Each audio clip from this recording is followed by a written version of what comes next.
वारे energies limited, आज इस कंपनी की मार्केट कैपिटलाइजेशन ये 1 लाख करोड़ रुपीस को क्रॉस कर गई है। 1,04,000 करोड़ रुपीस को क्रॉस कर गई है। एंड कुछ ही दिन पहले ये कंपनी अपना आईपीओ लेकर आई थी अप्रोक्सीमेटली 43,000 करोड़ रुपीस की वैल्यूएशन पर।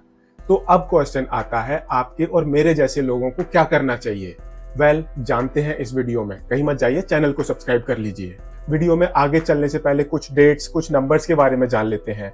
जो ये कंपनी है वारे एनर्जीज लिमिटेड, इस कंपनी का आईपीओ ये 23 अक्टूबर को क्लोज हो गया था एंड 28 अक्टूबर को इस कंपनी की लिस्टिंग हो गई थी।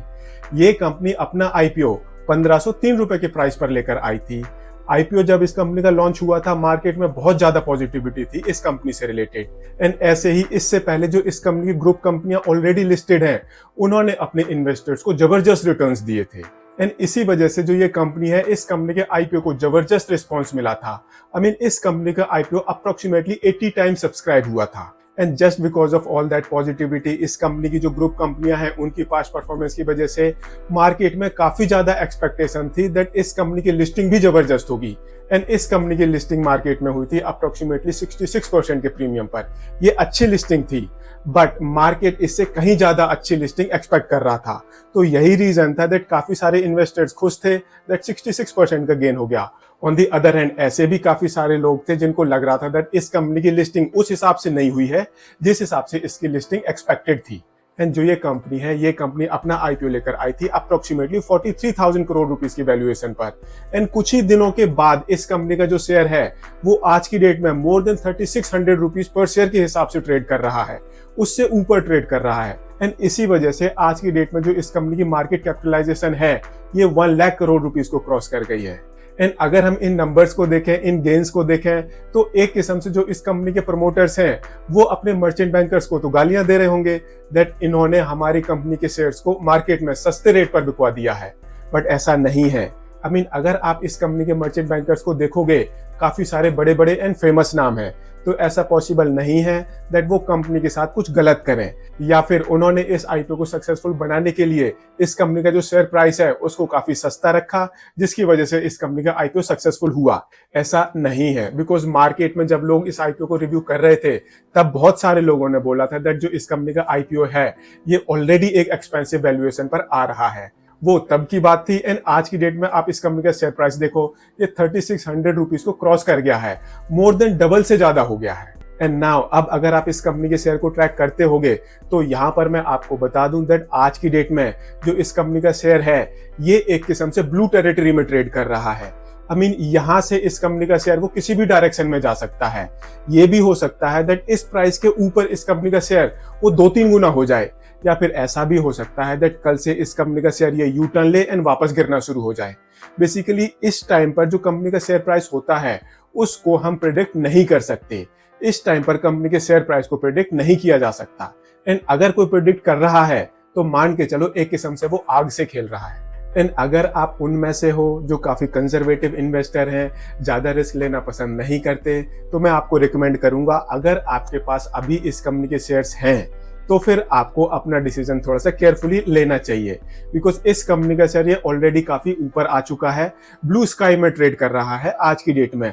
हमें नहीं पता ये कल को कहां पर पहुंच जाएगा, या फिर ये अपनी यू टर्न कब लेना शुरू करे। एंड अगर आप उनमें से हो जो इस कंपनी के शेयर में अब एंटर करने की सोच रहे हो, तो फिर आपको और ज्यादा एक्सट्रीमली केयरफुल हो जाना चाहिए। एंड जिस तरह से आज की डेट में इस कंपनी के शेयर प्राइस कंटिन्यूसली ऊपर चलती जा रही है, स्टॉक एक्सचेंज ने भी पूछा कि भैया ये क्या हो रहा है आपके शेयर में?